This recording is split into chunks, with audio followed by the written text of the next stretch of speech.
وہ کل کے ایک بڑے عجیب واقعہ ہوا کہ کل مریم نواز صاحبہ جو ہیں وہ لاہور میں کھوکھر برادران کے گھر پہ گئیں اور وہاں پر انہوں نے اپنی سیاسی حمایت کا یقین دلایا کھوکھر برادران کو۔ اب یہ اصل میں کیوں اہم ہے بتانا، یہ ایکچولی اس لیے بتانا اہم ہے کہ کس طرح سے ایک جو سیاسی پیٹرنیج ہے وہ قبضہ گروپوں کو حاصل رہی ہے اور حاصل ہے،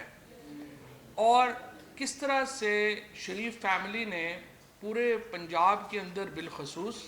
اور پاکستان کے اندر بالعموم ایک قبضہ گروپوں کی سرپرستی کی، جس کے نتیجے میں تحصیلوں سے لے کے اضلاع تک اور اضلاع سے لے کے ڈویژنز تک اور پھر صوبوں تک ایک پورے قبضہ گروپوں کے نیٹ ورک کریٹ ہوئے۔ اس کی کچھ تفصیل جو ہے وہ شہزاد اکبر صاحب آپ کے سامنے رکھیں گے، جو ابھی 10 بڑے قبضہ گروپ جو پنجاب میں ایکسپوز ہوئے ہیں۔ یہی سلسلہ جو ہے کراچی میں بھی ہوا ہے، سندھ میں بھی ہوا ہے، لیکن یہ جو آج ہمارا معاملہ ہے یہ اسپیسیفک ہے پنجاب کے قبضہ گروپوں کے متعلق۔ اور جو عام تاثر آتا ہے، آج بھی آپ نے دیکھا ہے ٹرانسپیرنسی انٹرنیشنل کی جو رپورٹ سامنے آئی ہے، جو بنیادی طور کے اوپر 2016-17 کا جو ڈیٹا ہے اس کے اوپر بنائی گئی ہے، اور اس میں جو 2019 کا جو انڈیکس ہے وہ اس سے بتایا گیا ہے کہ کس طرح کی پرسیپشن جو ہے ڈیولپ ہو رہی ہے، اور اس کے نتیجے میں آپ کو پتہ چلتا ہے کہ کتنا بڑا ایک مافیا تھا جو کہ پنجاب کے اوپر اور پاکستان کے اوپر رول کرتا رہا ہے، اور ان کو ہلانا کتنا مشکل ہے۔ اور اس کے بعد جو سب سے زیادہ افسوسناک پہلو ہے وہ یہ ہے کہ آپ بجائے اس کے کہ شرمندہ ہوں، آپ جا کے قبضہ گروپوں کی پشت پناہی کے اوپر کھڑے ہو گئے۔ یہ جو رویہ ہے پی ایم ایل این کا، جو شروع سے ہی ہم دیکھتے چلتے آ رہے ہیں، اس کے نتیجے میں پاکستان کا جو سب سے بڑا ہمارا پرابلم یہ ہوا ہے کہ ہماری جو مورل ڈیگریڈیشن ہوئی ہے سوسائٹی کی، یعنی جو عمران خان کے رائز سے پہلے، پی ٹی آئی کے آنے سے پہلے تو پنجاب میں اور پاکستان میں ایک عام بات یہ شروع ہو گئی تھی کہ جی کوئی نہیں کھاتا ہے تو لگاتا بھی تو ہے نا، یعنی لوگوں کے لیے کرپشن کا پیسہ کھانا کو پرابلم ہی نہیں رہ گیا تھا۔ اور وہ اس لیے تھا کہ جو پولیٹیکل لیڈرشپ ہے وہ پیٹرنیج دے رہی تھی اپنے لوگوں کو۔ اور وہ کیوں پیٹرنیج دے رہی تھی؟ ابھی مثلا آپ جو ضمانت ہے، جو نواز شریف صاحب کی جو ضمانت ہوئی، اس کو اگر آپ اٹھا کے دیکھیں گے تو آپ کو پتہ چلے گا کہ وہ ضمانت جو ہے وہ انہی کھوکھر صاحب نے جو ہے وہ ان کی دی ہوئی ہے۔ لہٰذا آپ سرکاری زمینوں کے اوپر قبضے کریں، ان کے اوپر بلڈنگیں کھڑی کریں، مارکیٹس کھڑی کریں، اور حکومت آپ کو نہیں پوچھے گی۔ اس کے بعد بدلے میں آپ کیا کریں گے؟ آپ ہمیں مہنگے بیگز تحفوں میں دے دیں،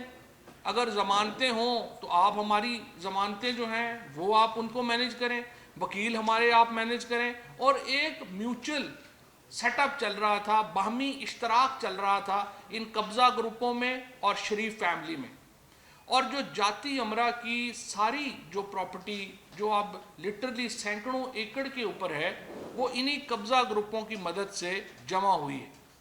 اور یہی معاملہ آپ کو پورے پنجاب میں نظر آئے گا۔ 2 پیرلل اکاؤنٹیبلٹی ہم چلا رہے ہیں۔ یہ 200 ارب روپے کی زمین ہے جو صرف پنجاب میں ریٹریو کی ہے، یہ سرکاری زمین ہے جس کو ریٹریو کیا ہے۔ اب ہم جو انٹرنیشنل ایفرٹ جو ہم کر رہے تھے کہ لوگ کہتے ہیں نا جو کہ جی آپ نے 1 روپیہ بھی جو ہے وہ ریکور نہیں کیا، آپ اکاؤنٹیبلٹی، تو یہ صرف پنجاب سے 200 ارب روپے کی زمین جو ہے وہ ریٹریو ہوئی ہے۔ جو نیب کی 341 ارب روپے کی ریکوری ہے وہ اس کے علاوہ ہے۔ سو آپ اندازہ لگائیں کہ تقریباً 2.5 سالوں میں 500 ارب روپے کے لگ بھگ اس وقت تک ریکوریز جو ہیں وہ ہوئی ہیں۔ اب جو اصل ایفرٹ ہے جس کے اوپر ہم نے دوبارہ ایک پوری کہیے کہ نیا ایک پیرلل کمیشن لے کے آ رہے ہیں جسٹس عصمت سعید صاحب کے، جس کے اوپر چیخیں آسمان تک جا رہی ہیں، اور تمام جو ایک خاص، جب بھی آپ دیکھیے گا نا جب یہ ان کی گردن پہ ہاتھ پڑتا ہے نا